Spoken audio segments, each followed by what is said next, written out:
WWE के matches में कई दशकों से डिस्ट्रैक्शंस का इस्तेमाल हो रहा है। ऐसा तब हो सकता है जब किसी रेसलर का मैनेजर या उसका साथी उसके ओपोनेंट का ध्यान भटकाने की कोशिश करे, या फिर एक ऐसा इंसान जो उस मैच से किसी भी तरह से नहीं जुड़ा होता लेकिन फिर भी अपने दुश्मन का ध्यान भटकाने की हर मुमकिन कोशिश करता है। हालांकि ज्यादातर समय ये डिस्ट्रैक्शंस काफी सीधे और साफ साफ किए जाते हैं, लेकिन कभी कभी WWE कुछ अनोखे और यादगार तरीके से भी इनका इस्तेमाल करता है। तो जुड़िए हमारे साथ रेसलमेनिया में, जहां हम 10 ऐसे बेहतरीन तरीकों को देखेंगे जिससे एक रेसलर ने अपने ओपोनेंट का ध्यान भटकाया।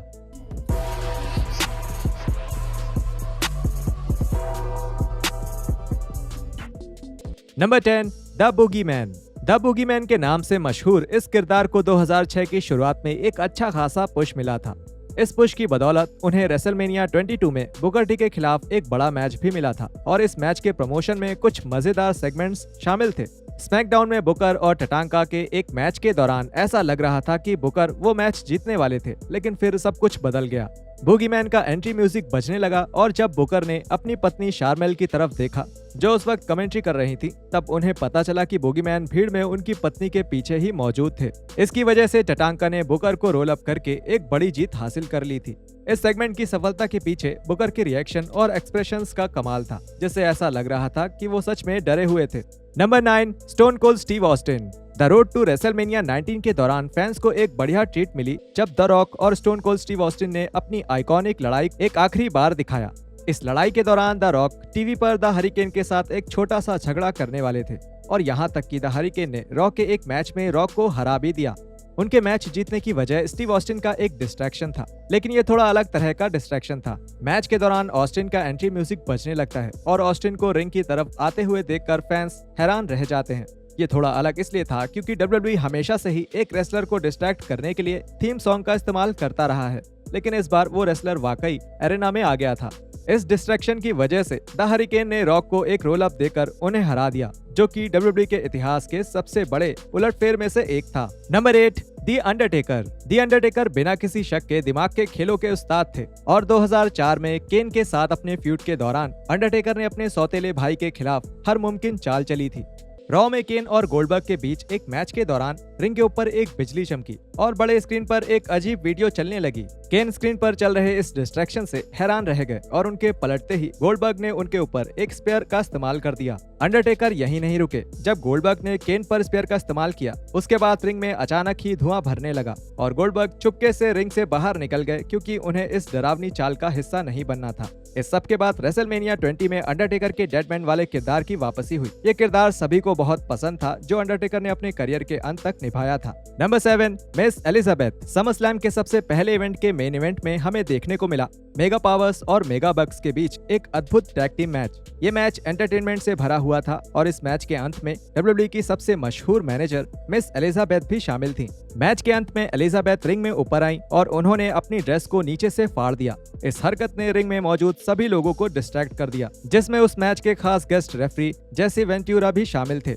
इस डिस्ट्रैक्शन की वजह से माचो मैन और हल्क रिंग के बाहर इकट्ठे हो पाए और माचो मैन ने टॉप रोप पर चढ़कर आंड्रे द जायंट को रिंग के बाहर फेंक दिया, जो उस मैच के सबसे बेहतरीन पलों में से एक था। इससे पहले कि हम नंबर 6 की तरफ बढ़े, अगर आपको ये वीडियो पसंद आ रही है तो वीडियो को लाइक करें और चैनल को सब्सक्राइब करके रोज की रेसलिंग वीडियोस के लिए नोटिफिकेशन बेल दबाना ना भूलें और हमारा नया चैनल रेसलमेनिया शॉर्ट्स भी जरूर देखें। Number 6, Stacy Keibler. Dudley Boyz के साथ स्टेसी कीबलर की पार्टनरशिप इस हॉल ऑफ फेमर के करियर की सबसे बड़ी हाईलाइट रही है। द डडली बॉयज के मैचेस के दौरान स्टेसी अक्सर उनके ओपोनेंट्स को अनोखे अंदाज में डिस्ट्रैक्ट करने की कोशिश करती थी। इसे करने का सबसे मजेदार तरीका उन्होंने अपनाया मैडिसन स्क्वायर गार्डन में 7 जनवरी 2002 के रॉ के एडिशन में। डडली बॉयज स्पाइक डडली और टैज के खिलाफ अपना टाइटल बचा रहे थे।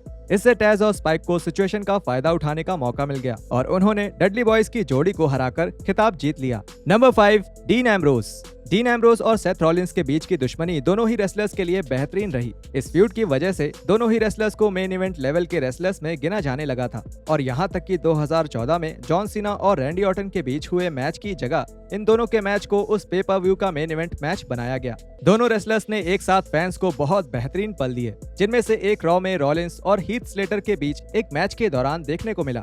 जब रॉलिंस और स्लेटर रेसलिंग कर रहे थे, तब एम्ब्रोस रॉलिंस को उनके money in the bank briefcase से चिढ़ा रहे थे। एम्ब्रोस ने रॉलिंस के ब्रीफकेस में सोडा गिरा दिया और उसमें एक फैन के पॉपकॉर्न्स भी डाल दिए थे। एम्ब्रोस की ऐसी हरकतें रॉलिंस को इतने समय तक डिस्ट्रैक्ट करने के लिए काफी थी, जिसमें स्लेटर उन्हें रोल अप कर पाए। ये हार रॉलिंस के शानदार करियर की सबसे चौंकाने वाली हार में से एक थी। Number 4, Kurt angle. 2001 में डब्ल्यूडब्ल्यूई ने कर्ट एंगल को एक बेबी फेस बनाने का फैसला किया। ये एक बड़ा फैसला था और फैंस में इस बात को लेकर बहुत उत्सुकता थी।